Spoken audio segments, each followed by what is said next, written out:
Welcome, babe. I'm so Thank excited to do you. this. Honestly, I've been so excited for this as well. Thank you. Yay! Everyone, this is Lauren, and we met at one of my in-person networking events that I threw. And I invited Lauren onto the podcast because I love your vibe. I love her vibe. And I just knew that this conversation was going to be so valuable to everyone that listens to my podcast. And I feel like not only the gaps that Lauren really focuses on in terms of finances are like, I mean, when you were when you were at the event, you introduced yourself. I think everyone in the room was like, "We need you." So I feel like everything that you do, everyone that's listening to this is probably thinking, "Oh my God, okay, I need to do that." But also, I just love that you're a woman. Oh, I said it. honestly, it is honestly there are only 16% of financial advisors in the UK that are female, and it's like, come on, girls, we can do this. And Yes. when you it's as well, it's when you look at it and you look at the wealth gap between, men and women, it's like, no, us girls, we're expected, there's expected in the next, I think it's the next 5 years, that there's gonna be more millionaires that are women than men. Yeah. But we take a step back with our finances. We always play it safe. We're like, oh no, let's keep small. In the literature as well around, compared to that's put out for men compared to women, it's men. It's like take risks, be bold. Women, cut back, play it safe. And it's like, no, we're Yeah. worthy of this advice too. We're worthy of like taking control of our finances. We so Mm. are. I love this. And I love your energy. And I know I don't know you that well, but I did want to say that. I love your underlying approach to this. I feel like you're someone that I would feel so safe working with myself as a client. And I'm genuinely really glad you're here. And I don't really invite people onto the podcast. So, you know. Thank you. Thank you. We're And very yeah. grateful for your time. This is perfect because I've been doing increasing amount of podcasts about money. Lauren is really on par with um, my sort of holistic and energetic approach to money, which I just think is a whole vibe that you pair. I mean, a bit like me, you pair the women that do in your work together, but you're kind of very on par with that as well.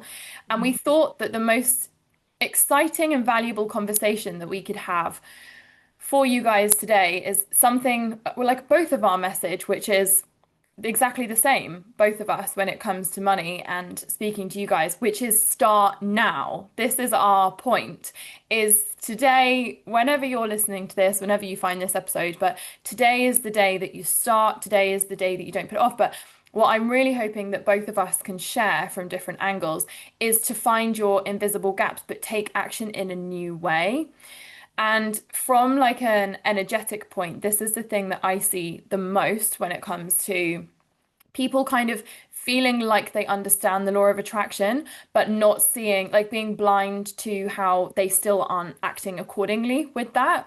So, to highlight that massive gap for anyone that it helps, it would be like if you know you want to be wealthy and you've got a feeling that you'd like to create generational wealth, earn an amazing income in your business, reach these big heights, you have to show up as that version of you now. You have to feel that now. But a lot of people hear that, but they're still not doing it. So, like, this gets to be really simple because I think a lot of money mindset, when it's taught, makes my toes curl, when I've seen how it's taught, because it's like, just spend like her now. And it doesn't mean that, but it means, literal example, if you were earning £1,000 a month, you need to be treating your money the same way you would if you were a millionaire. But this mindset that we're going to try and crack for you guys is like, if you're earning £1,000 a month, the default, the problem with society is they think, oh, when I'm earning 7, 10, 15, 20 grand a month, then I will treat my money like a millionaire. And as a woman, for a cheat code, this creates an energetic discord, a space, a gap, a resistance between you and that thing ever happening. Because if you looked, and Lauren will be much better at this stuff with the numbers and things, but if you looked at that £1,000 and said, I'm always going to invest 1% of what I earn, no matter what I'm earning, now you're treating your money like the millionaire version of you, for example. Do you know what I mean? So it's just always making sure that you're doing something. And the way that I personally teach my guys is on like a percentage ratio. So we'll hear like yours, because I'm sure yours is even better than this, but like the 50/30/20 split, like your living costs to be no more than 50% of what you're earning, and then your 30 and your 20, and creating your investment from that point so that you're not constantly in chase. You know, you're not constantly reminding yourself of the lack of the thing that you've not got. And that locks in your energetic set point because first of all, you're going to do the thing that you're avoiding, which is admitting what you actually want. Like today is the day that you admit, like, I do care about money. I am capable, worthy, and wanting to earn a lot of money. And also, I want my money to work hard for me, you know, and that's just who I am from today. So Lauren, give us some of your complete gold on kind of starting with the basics of what you believe or you feel, because I know you're big on things like limiting beliefs as well, is the real barrier here for people that you must have seen so much. Definitely. No, and you're exactly right when you say, start now. So many people will sit and think, I don't have enough money to start investing. And it's, shall I wait? Shall I wait to start investing until I'm earning more money?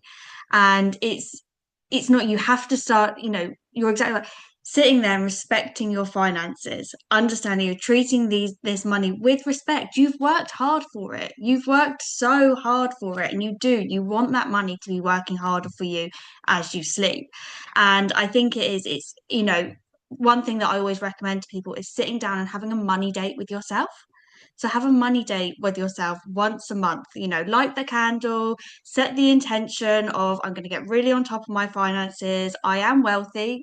Some people, everyone's perception of wealth is completely different, but it's understanding, yes, whether you're earning £1,000 a month or whether you're earning £10,000 a month, you are still wealthy. It is, you've still got that income coming in, but sitting down, understanding exactly what you have in terms of your finances. And you're right with that 50/30/20, it's a great way to start.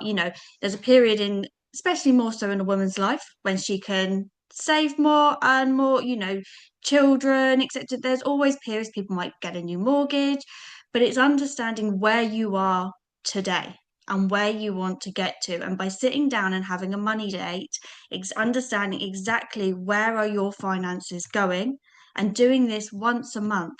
And you can see and you can say, right, okay, I'm spending, so much on X and so much on Y, sitting down, breaking it down, and actually understanding what you can afford to put aside. But the thing is, as you say, start now. A 25-year-old that invests £200 a month, assuming a 7% annual growth rate, by the time they're 65, they would have 494,000. Whereas somebody who waits and they're 45 and they start investing double that amount, £400 a month, again, assuming a 7% annual growth rate, they will have £203,000. So that's £291,000 less by the time they're 65 because they waited. I love this. I love this. And like, let's draw attention to as well the fact that, like, exactly as you say, like, when you respect the wealth that you already have in so many ways, not taking away from the admittance of what you do want, because I think a bit like you're saying, I'm gonna ask you some questions as if I was like her as well, because I feel like we're all in the same boat and we'll ask you the same questions. But I feel like that start point is this refusal to admit in women because like you say, actually, you're so right. Like the language that's used with men is just different when it comes to money from the get-go. And also, like, men just approach things differently on the whole. Like, big up the men that listen to the podcast because we love you. But like the whole number thing feels quite masculine, you know? So I think like, I'm definitely quite threatened by numbers. I'm also like really dyslexic with numbers, you know? So my relationship with numbers has never been particularly warm and fuzzy, you know? So I think we just turn the other way. But then I think we also, have been encouraged to be so much less bold in being like, this is just what I want, you know? But I think like to ask that start point with you, because that fact is just incredible, is like, first of all, the highlight that a lot of people think wealth has to come from what you're earning, which is complete bollocks. Like your income should be the least interesting part of your money for sure, you know? Like whatever you are or aren't earning, that's and I think a lot of people, from my experience in coaching, a lot of people haven't really heard that spoken about enough. You know, like wealth comes from your boring investing, you know, from your £100 an ISA a month. Like that is wealth. Wealth is not 200 grand a year. But if she felt super overwhelmed at this, so she was listening to this and was like, okay, I'm really getting what these girls are saying, but I still don't know where to start. What do you think like a really easy first question would be for our amazing listener to ask herself to even get clear on what she wants? Because I think sometimes what I've really seen in women is that feels quite threatening as well. You know, sometimes when it's like, well, where do you want to be? I think we put it off because we don't even know that start point. So let's help her discover that on this podcast. What do you think would be a good question for her to figure that out? I think the first thing is it's actually understanding what her limiting beliefs are around money. Okay. What is holding her back? You know, understanding, is it, have you always heard I don't have enough? You know, and again, you start saying I don't have enough, it's always that lack mentality. And So it's, you have to get hold of what are your beliefs around money, what's your understanding. Yes, it is overwhelming, but understanding, why is it overwhelming to you? What's the narrative that you've heard growing up around money? So actually understanding what's holding you back first is probably the first step. And then, starting small. Just, it's we always hear it, it's just make that first step, but start small. Start with, £50 a month. But as I said, going in and actually saying, right, okay, well, I'm going to look at my spending, what this was this week, because that's a little bit less overwhelming. And, you say numbers, etc. It can be for people, I don't want to deal with this. I don't want to deal with this at all, but just making that first step and rewarding yourself for it. Not rewarding yourself necessarily for financially, because that will come. You will end up rewarding yourself financially by understanding your money, but rewarding yourself and thinking, okay, I did it. I looked at my finances for this week. I'm going to go, you know, make a nice drink or whatever it may be, but just starting. I love that. Yeah, like those tiny bite-sized things. And I think you're so right. Like, I think supporting people in naming those limiting beliefs has been something that I've noticed is so helpful for people because we've all heard the term, well, a lot of us have heard the terms limiting belief, but sometimes people don't know that the things they're experiencing are limiting beliefs, you know? And a lot of people that listen to this I think sometimes we can feel quite on the defense, like, oh, I've done the limiting belief work. I've done that thing, you know? And like, it's been fascinating for me in my career to know that you haven't ever done the limiting belief work because I teach it and every, every level has a new devil, 100%. So I feel like even you saying that, like, even just that, like, I'm just not good with numbers and I'm just like, I'm overwhelmed by my finances, or I don't know where to start, or I don't trust myself to have enough, or even if you're in a really fixed mindset of like, I just can't even afford. Like, say you're listening to this and someone was like, I just can't even afford £50 a month. Like, these are not truths. These are Mhm. limiting beliefs. And sometimes just knowing that is super supportive because then you can start to get creative. And I feel like if that bigger picture question of, well, what do I want, feels like, where do I fucking start with that question? I don't know who I am every different day of the week, But I think sometimes it's nice. I don't know if you do this with your guys. I imagine you're so supportive with this kind of thing, but like imagine you're 60, 70, 80 years old, you're in that latter season of your life. Instead of worrying too much about like the exact number that you've got in the bank, I think always determining how you feel is a really supportive way of knowing that, isn't it? Because we always know how we want to feel. Like, But yeah. Yeah. Like, do I want to, I feel like that's such a nice in for people with like getting clearer on their vision, isn't it? Like, do I want to get to 60, 70, 80 and feel deflated about what I've done with my money? Do I want to get to that age and feel really quite accomplished and proud of myself? Do I want to feel in control? Do I want to feel very supported by my money? I think those nuances can be really helpful for people to choose, can't they? Absolutely. And it's not, even if it's, I don't know how I want to feel when I'm 60, 70. It's how do I want to feel tomorrow? Mm, How do I feel right now? Do I feel like I'm in a constant cycle of money is a means to an end? I'm in this, in a cycle of debt. How do I want to feel? How do I want to feel about money? And you're exactly right. Do I want to feel supported by money? Or, what does and it's such a cliche thing, but it's what does money mean to you? Is it a means to an end, or is it security, freedom? What does it mean so you can, again, as you said, go from that feeling to, okay, this feeling will allow me to do X, Y, and Z. And then you can get a grip on what it is that you actually want.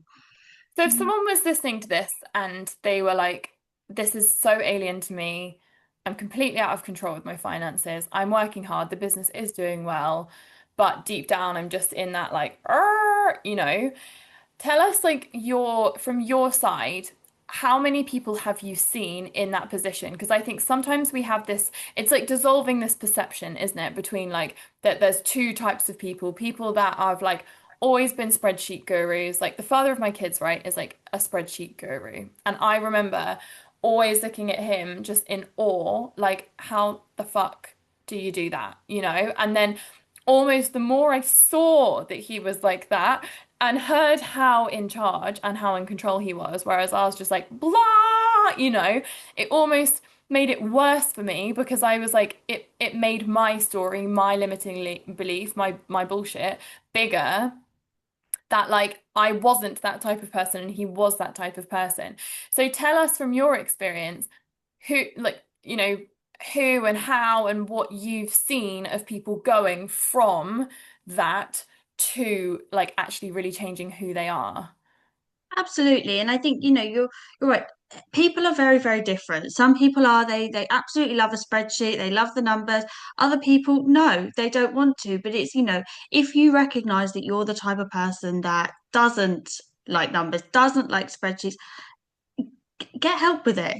Don't be afraid to ask for help. It's not, everyone thinks, oh yeah, you should be really good with money, you should know it, but no, somebody, like yourself, doing the coaching, that's your forte.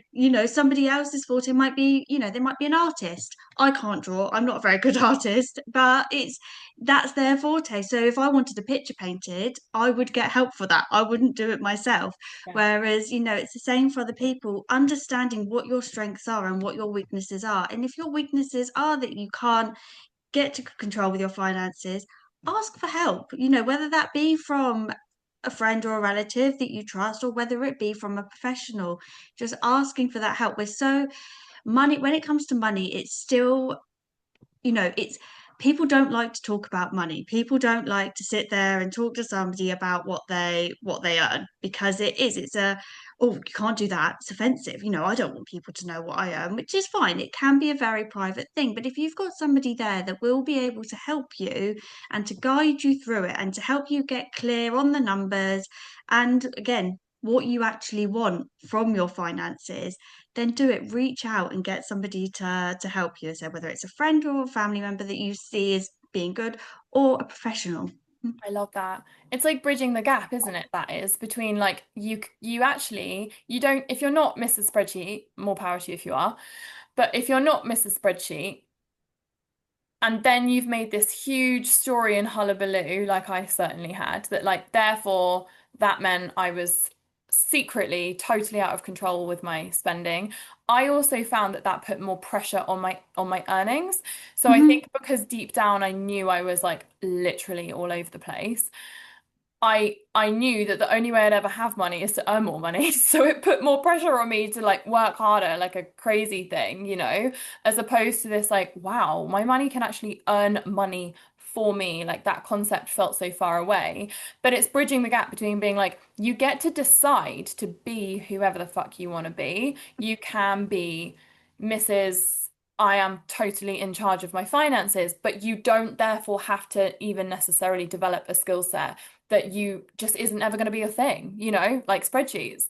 Like you say, like you can just delegate that, Yeah. you And know? also, financial planning, when we look at it, it isn't just spreadsheets. When Yes. you there's so much more to it. It's understanding your drivers, your motivation, the emotional side of it. It's like, yes, you do have to get on top of your money, but it's there is more to it than just spreadsheets. So, Yeah. and you say it's get the help on it. Honestly, I can't stress it enough. It's take control. So you have like three kind of categories. If someone came to work with you, other than just being the most supportive energy ever, you have like three categories that you would say to her, like as the bigger bits that may sound a little bit overwhelming, but they're kind of your forte, that she should really be focusing on as an entrepreneur. And what could you talk us through what those are? Yeah, definitely. It's you want to be looking, well, first you want to be making sure that you're working in the most tax efficient way. It's looking at, are your savings held in the most tax efficient way? And also looking at, protection. A lot of people, when we're doing building people's financial plans, we're looking at it very holistically. Everyone wants to talk about the juicy bits of the pensions and the investments. Of course, they're exciting, but it's looking at your protection as well. No one ever wants to think about what goes wrong, but you have to. You have to think about yourself, your family, your children, the house. That's all got to be factored into it. But then looking at your investments, what are your goals? If your goals are that you want to go on a great big holiday in 15 years' time, we're looking at your investments, but also looking at your pensions. That's an incredibly tax efficient way as well. It's a lot of people, I see so many people and they're in their 40s and their 50s and they're like, oh yeah, so this pension thing that I've been paying into, what is it? Have I got enough? How much do I need? Where are all these pensions that I've had from my 10 different employers over the last, goodness knows how many years? Or if you're a business owner, have you been paying into a pension? Have you been using your business in order to contribute to your pension in a tax efficient way? So it's, sort of the three key points, but there are, when it comes to financial planning, there is a lot more to it, but it's looking at pensions, protections, and then your investments. But of course, thereafter, tax efficiency, and you brought it up earlier as well, it's generational wealth. If you're building generational wealth, how are you passing this on to your children or your beneficiaries in the most tax efficient way? And it's starting that planning earlier rather than later. There's over the next 30 years from the baby boomer generation, there's 5.5 trillion pounds that is expected to be passed over in the next 30 years, which is an insane amount of money. So, Wow. mm, That's amazing. I love that so much. So I feel like to recap for her to keep this feeling digestible because I've so wanted this episode to be something that people feel supported by, held by, but genuinely take action from, as opposed to like, when you listen to something on gut health and then you just ignore it and forget it. Just to like wrap up her real action points for anyone that's like, okay, is number one really just deciding what they want, like what am I feeling at the moment and what is it that I would like to feel both now and in the future? Being honest about her limitations, have I decided that that just isn't something available to me? Have I made up a story that that's something that I don't start now? Am I showing up like my millionaire self now, or am I pretending to understand that concept and being like, I'm so abundant, but actually not, in these quite pragmatic ways? Am I trying to outwork this kind of stuff, guilty, in the past? But, like really like, what do I want and what are the limits that I have imposed on myself that I'm ready to just be done with and create a new story? Um, Identify your skill gap. Are you not clued up on spreadsheets? Do you not know how to go through things? Do you not understand pensions, investments, protection, like, and don't try and be a financial advisor because you aren't a financial advisor. And just know that the two can coexist. You can decide to be whoever the hell you want to be every day and be a new person, but that doesn't need to come with the pressure of having the knowledge, Lauren, that you do. And getting support in that area, in whatever relevant ways that you need to. I feel like her biggest kind of objections, the absolute OGs in all of our life, is can't afford, don't have time, either to get support, be able to work with someone like you, be able to even tuck. There's literally no way on God's green earth, in my opinion, that anyone doesn't have 50 quid a month to tuck aside or find, create, prioritize. So if someone wanted to make a new decision today, they loved your energy, of course, because you can't not. What is it that you would offer that they could kind of start to dip their toe in? Yeah, so well, I can offer a free financial health check. So you can, sit down, identify any gaps, and put in a plan on what's the next steps to do going forward. So my Calendly link to book in a free 30-minute appointment is in my Instagram bio, and my Instagram is at laurenroberts.financialplanner. And I'll put it in the footer of this as well in the description. So if anyone needs Lauren, she is here for you. And I think it's so nice that I just think it's so rare. I don't know how many colleagues you've got. Do you have many colleagues that are like holistic with money as well and have that same approach or Do you know what? I do. I do. yeah, It's that money mindset approach, and it's, as you say, it's actually delving into the feeling. That there are people out there that are like, no, numbers, numbers, numbers, but there's more to it than that. There is. It's the emotion and it's the feeling and it's understanding, what money means to an individual, because everyone's perception of money is completely different. So thankfully, I do work with some quite holistic that's people, so but cool. My dad's a financial advisor. I think I might have said that to you. I think, yeah, Yeah, but he's, crazy. Dad, I if you're feel more listening. I feel more female financial advisors have got more of the holistic approach, not Yeah, the stereotype, because it's not all, but he's like super open. He's like really interested in what I do, but he's not. Yeah, he's a very really like dad. Do you know what I mean? Like yeah, if he approaches anything, it's with that nice dad energy as well, which is so nice to like leave something with as well. Is I did this really cool exercise. Have you ever heard of this where you like name money and decide if they feel like a man or a woman, and then you build your relationship with them? Have you done? Yeah. yeah, And my money is called Ralph, and I found this like love letter that I'd written to Ralph like a few years ago the other day. love that. And it's so true. And I mean, a lot of women I find, would money be a male or a female to you, Lauren? Do you know what? Money to me would be a female because she's powerful. Abs- But just changing that narrative around it, because when we look at years ago, it's, oh yeah, the man was the provider, he was Yeah. this. So a lot of people probably do see money as a man, but I'm like, no, money's a female, she's powerful. I love that. She absolutely is. Money to me is a man, and I love to work with like the masculine and feminine structures anywhere, which obviously get to be whatever the hell you want. But I think also like it's so amazing to have more of these conversations, more women having more of these kind of conversations, because the biggest thing that women need is to feel safe and secure. And so often, we don't even know where this undercurrent of insecurity and chaos is because we're so used to it. So if we don't feel secure, clear, in charge, and supported by our money, that is actually ruling our life, everywhere. And I'm so excited for more people to have that experience of changing, making that change, deciding fuck this isn't how I want to feel about this arena. I used to think that this wasn't available for me to feel a different way, but I do. And really thrive from, like, basically, the more areas as a woman that you can bring into a feeling of support and security, the more you will thrive everywhere else because you're not carrying the weight of that thing, you know?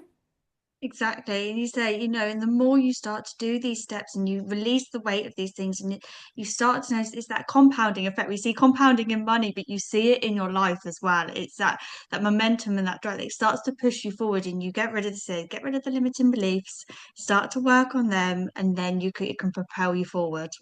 Love that. Thank you for your time. I think Uh, you're amazing. I'm so glad that so many women can get to reach you, which is exactly what I wanted. And Thank guys, you for having me on. you're so welcome. Let us know if you love this, guys. I'll put Lauren's details underneath where you could grab her if you need some of this support in your life. And if there's anything that you want us to expand on, we could probably get you back next year or something. I think that would be super cool Yeah, um, to do something like that with you. Thank you so yeah, much, love that. babe. Thank you. Thanks. Bye.